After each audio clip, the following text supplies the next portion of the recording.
11 plus नामकरण को आगे बढ़ाते हैं हम, है ना।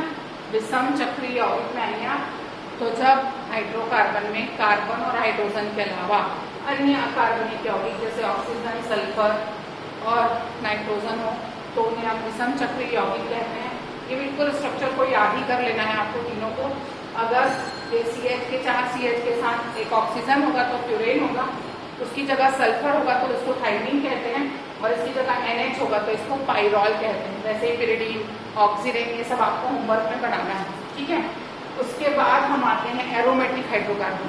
वे हाइड्रोकार्बन जिनमें निम्नतम 6 कार्बन और 6 हाइड्रोजन मिलकर एक बंद या चक्रीय संरचना बनाते हैं, और उनमें प्रत्येक CH के बीच एकांतर युग्म बंध होता है, यानी एक CH के बीच एकांतर होगा और दूसरे CH के बीच युग्म बंध होगा।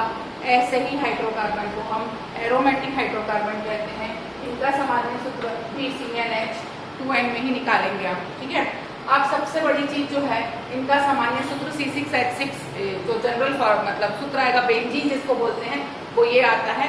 जो पहला एरोमेटिक सदस्य है जिसमें निम्नतम 6 कार्बन और 6 हाइड्रोजन का उपस्थित होना अनिवार्य है। तो देखिए ये CH, उसके बाद एकल बंध, फिर B बंध, फिर एकल बंध, फिर B बंध, फिर एकल बंध, है ना। और आप सबका गिनेंगे तो 4 बंध दिखेंगे, 1 2 3 4, 1 2 3 और ये चौथा बंध। तो इस तरह से हर कार्बन का 4 बंध दिखेगा, क्लियर। बेंजीन की ये संरचना बना सकते हैं, उसके बाद रिंग में ये 3 बंध लगा के बनाएंगे। इस रिंग का मतलब ये 6 कार्बन, ये मैं आपको सिखा चुकी हूँ। या एडवांस स्ट्रक्चर जो बेंजीन का आ गया, एक ऐसी हेक्सागोनल संरचना बना के बीच में रिंग लगा लेते हैं। जो आप हाइड्रोकार्बन में जब पढ़ेंगे तो इसका पूरा डिटेल पढ़ेंगे कि कैसे ये ऐसी संरचना हो गई करके। बेंजीन के 6 कार्बन 1 2 3 4 5 और 6, इसमें से 1 2 और 1 6 वाली अवस्था को आर्थो अवस्था कहते हैं, जिसे O से प्रदर्शित करते हैं। यानी इस जगह में कोई भी पदार्थ, यदि आप कोई भी फंक्शनल ग्रुप लगाएंगे या कोई भी मेथिल समूह लगाएंगे तो उसे आर्थो कहेंगे। 1 3 और 1 5 वाली अवस्था मेटा अवस्था कहलाती है, जिसे हम स्मॉल m से प्रदर्शित करते हैं, और 1 और 4 वाली अवस्था पैरा अवस्था कहलाती है, जिसे हम स्मॉल p से प्रदर्शित करते हैं। बेंजीन की रिंग के ऊपर अगर हम CH3 लगा देंगे तो इसका नाम हो जाएगा टॉलुइन। IUPAC में इसे मेथिल बेंजीन कहते हैं। अगर इसमें 2 लगा दिए, देखो एक तो ऊपर में लगा, एक आर्थो में लगाए हो, एक मेटा में लगाए हो और एक पैरा में लगाए हो। क्या लगाए हो? CH3 लगाए हो, तो इसका नाम क्रमशः आर्थो, मेटा और पैराजाइलीन होगा। 1 2 dimethyl benzene, 1 3 dimethyl benzene, 1 4 dimethyl benzene. ये बहुत इंपॉर्टेंट है। इसके और बहुत से स्ट्रक्चर्स हैं जो आपको बनाने हैं होमवर्क में। नेफ्थलीन बनाएंगे, एंथ्रासीन बनाएंगे, सब बेंजीन के स्ट्रक्चर हैं। अब आते हैं अपन क्रियात्मक समूह। जब हाइड्रोकार्बन से एक हाइड्रोजन का प्रतिस्थापन किसी भी अन्य समूह जैसे क्लोरीन, OH, CHO आदि द्वारा हो तो हाइड्रोकार्बन के समस्त भौतिक और रासायनिक गुण में परिवर्तन हो जाता है। इसी समूहों को हम क्रियात्मक समूह कहते हैं, क्लियर।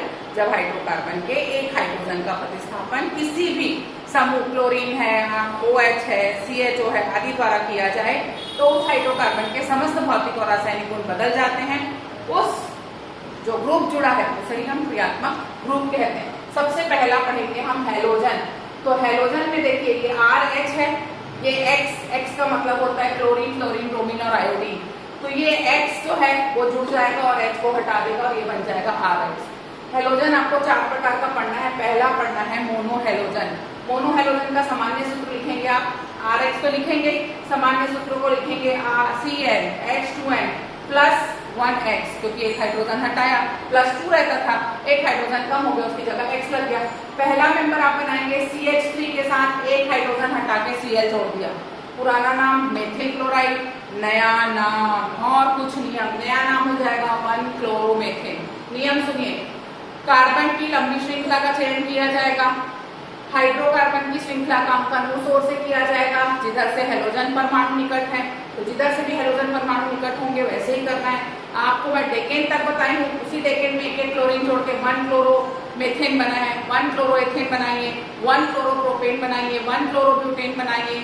उसी तरह से फिर 2-क्लोरोप्रोपेन बनाइए, फिर 2-क्लोरोब्यूटेन बनाइए, 2-क्लोरोपेंटेन बनाइए, फिर 3 में लगाइए 3-क्लोरो। तो ये आपको ढेर सारा बनाना है।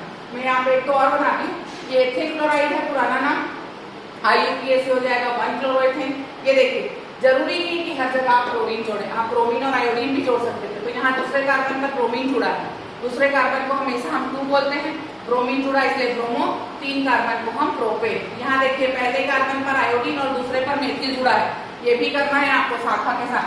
तो ये हो जाएगा, पहले कार्बन को पहले लिखेंगे क्योंकि अगर आप यहाँ से करेंगे 1 2 3 4, ये 1 हो जाएगा, ये 2 हो जाएगा, ये 3 हो जाएगा, 1 आयोडो 2 मेथिल प्रोपेन। ये मोनोहेलो एल्केन था जिसे हम मोनोहेलोजन, मोनोहेलो एल्केन या मोनो एल्किन हैलाइड कह सकते हैं। इसके आपको कितने बनाने आप खुद सोच लीजिए, है ना, कम से कम 200-300 तो मिनिमम बता रही हूँ। उसके बाद आता है डाईहेलाइड। डाईहेलाइड में हम 2 प्रकार का पढ़ेंगे, जेम डाईहेलाइड और विंस डाईहेलाइड।